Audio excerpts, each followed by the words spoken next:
world champion. Here's a look at your starting grid for today's event.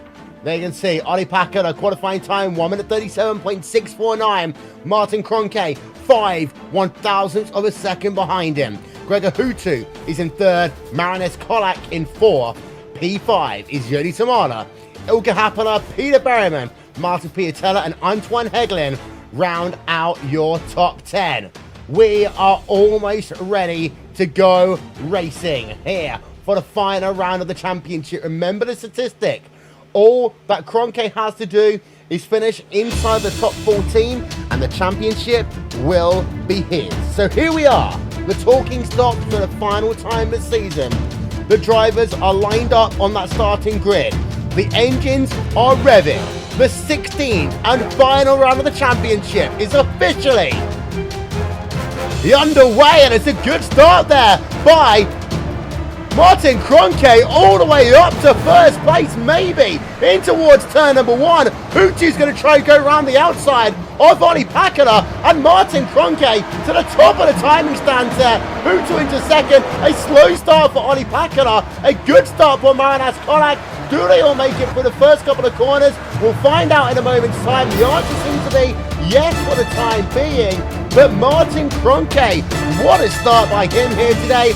He leads the route from second up to first, and they say the dirty side of the track is sometimes slower here at Kota, but he managed to make it work on the outside, and he is now your race leader. Gregor Hutu in second place right now, and you can see the immediate gap, 7/10 of a second. Maybe it's fuel, maybe it's strategy, maybe it was just a breathtaking start by Kroenke, because Hutu looked to have a good start as well. It looked more to be the fact that Ollie Packard was sluggish at the start of this motor race, and you can see under pressure right now is Ollie Packard from the driver of Marin Colak as they work themselves towards the end of this first lap. Lap number 1 of 56 here. To give you some form of confirmation, all 25 drivers have made it through the first 2 sectors here today. Now it'll be a case of, can they get them all to the end of the motor race? Let's ride ourselves then on board with Gregor Hutu. He's got the driver, the one driver he didn't want in front of him, and that is the driver of Martin Kroenke.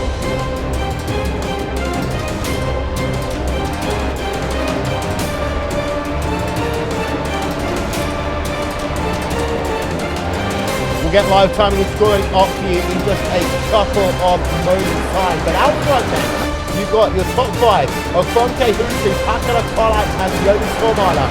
You see at the end of your first lap, there's been, well, one person moving down in your field. That is Ollie Packard. A couple of people moving up towards the rear, Mo Garfilo and Graham Carroll of your top 10. Then, as we have a look behind, we'll see as that cycle's over. Martin Piatella, a miserable start by him. We did see some smoke and dust. Maybe he was involved in something at the very second battle. Marin Colak versus Ollie Packard. P3 versus P4.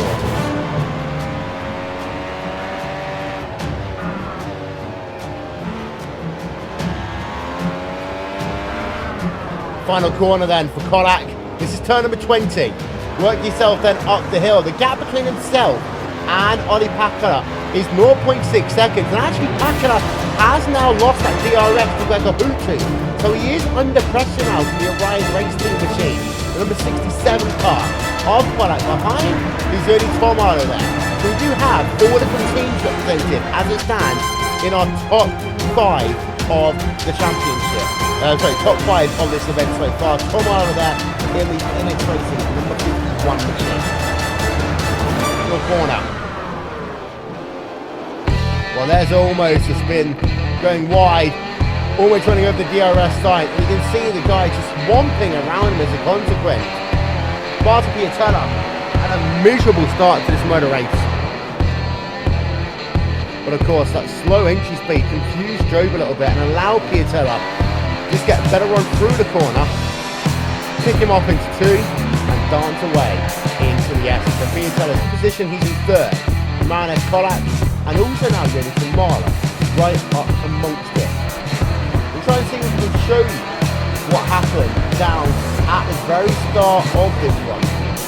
And this is as those lights went off. And you can see, it was a sluggish start really for Ollie Packard. We showed you the video of 2014 when he stalled it on the grid. This time, that pole position, he just looked to just get a very sluggish start. We'll see if we can get you another look at this one. So on board with the driver of Ollie Packard as he started his motor race. So this is all you can see. You see that engine revving.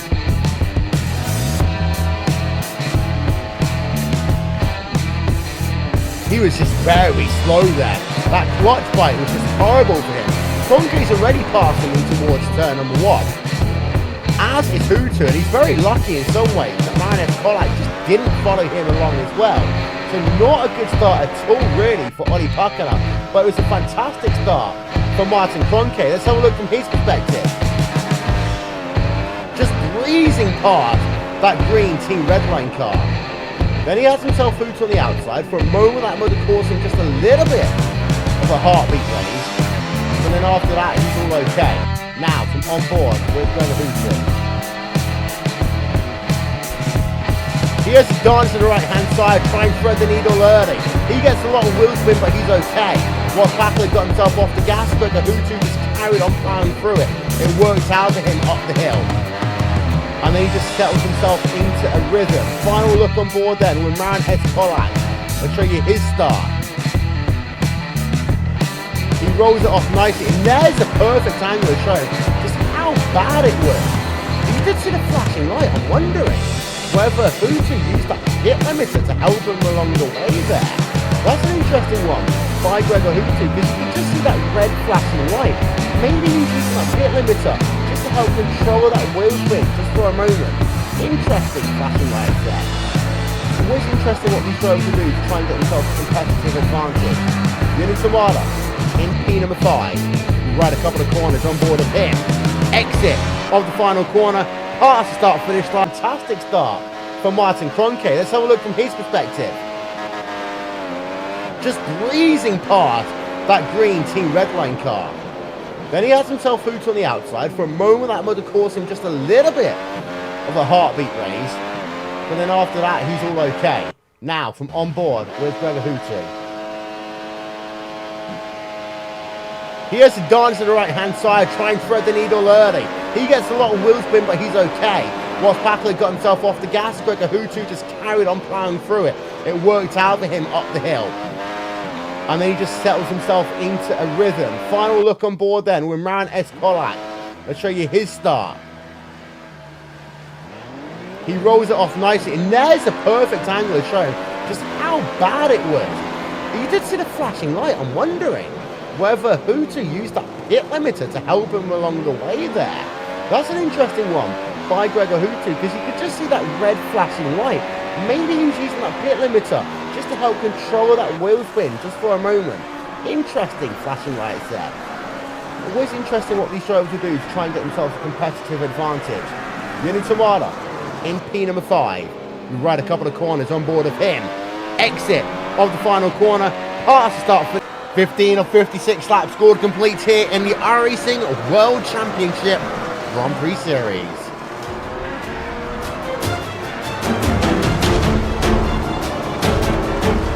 So a chaotic start to the race, a chaotic start to the broadcast for us as well here on Racespot TV. But the gang is back together. Will Vincent, Johnny Simone, Rachel Whiteford. 16 laps going to be scored complete this time by, and Martin Kroenke had himself, Johnny, a fantastic start to this motor race. Second to first, and he is right in where he needs to be. He is, and Packard just didn't get off the line. I wanted to see him do that as Kroenke goes off the track in the meantime, just as we were speaking about him having a good start. He needs just that little bit of extra breathing space, and we've seen, well, at least I've personally seen, and we've all seen it in different forms of motorsport. Drivers just don't bode well when it comes down to the final round of a championship right now. As we saw in qualifying, Kroenke made a couple of little muscle memory mistakes, you could say, through those final couple of corners. Blind apexes, difficult to see. Oh, we've got a pass going on. Marin Colak there. He danced it down to the inside of Ollie Packer. This is a battle for P number 3 in this event so far. And Colak, well, he almost got him there, Johnny. I mean, he was about 4 or 5 car lengths back into 12, but he stayed alongside through 13-14. And I tell you what, the wind direction was different. He would have had that.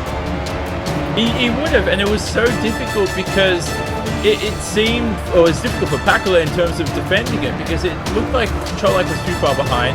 Then he crept up rapidly, just out of nowhere, and it was whether Pakala had to make a quick decision. Do I defend the inside line? Do I maintain? When in doubt, don't be erratic, and it worked out for Ollie Pakala. They're still in P3, and look at that though. Pakala has a tighter line into the first corner. Colak goes way deep under braking. This time, Pakala's prepared for any move from Marin Colak, the WTCC. Live timing and scoring is available. Visit racesport.tv/timing for all the up-to-date timing and scoring information from this, the final round of the championship. This is the battle we've been paying attention to the last couple of laps, because it is a fantastic battle that's going on right now. Team Yoni Tamada, winner of the first round of this campaign. And Rachel, I remember back to that first race in Brazil when our jaws were literally being picked off the floor when Inex Racing came and stormed that season. Many people said, well, if they'd focused their efforts in the Grand Prix Series rather than divesting themselves across all 3 World Championships, they could have had Yoni really in the championship hunt. That guy, in that number 51 machine, has done his team proud and really has had the best performance of anyone in that team in its history, alongside Jake Sturgios. When he won the first round, Will, Joni Tomala threw himself into the limelight. Of course, the Finnish driver has been the standout of this season. As now Colak enters the pits because he knows that the clean air is there. So there you go. Now the drivers start to recognize that. Pakala, I think, has gained an immense amount of time. I wouldn't be surprised if he jumps ahead of Hutu by the end of this. Yeah, it could be a very interesting battle right now. Tire degradation versus clean air can be an important thing here. Ollie Pakala, fastest lap of the event so far, 120.58 miles an hour. Marin Colak out of pit road in 4.9 seconds. Would he get clean air? Oh yes he will, because Isaac Price is still about 2 seconds behind him. Graham Carroll is right now down on towards pit road. So Graham Carroll is coming out of pit road even in 4.3 seconds. Issue for him? Well, he gets traffic. Final look on board then with Marin Colak. Let's show you his start. He rolls it off nicely, and there's the perfect angle to show just how bad it was. You did see the flashing light. I'm wondering whether Hutu used that pit limiter to help him along the way there. That's an interesting one by Gregor Hutu, because you could just see that red flashing light. Maybe he was using that pit limiter just to help control that wheel spin just for a moment. Interesting flashing lights there. Always interesting what these drivers will do to try and get themselves a competitive advantage. Yoni Tamada in P number 5. We ride a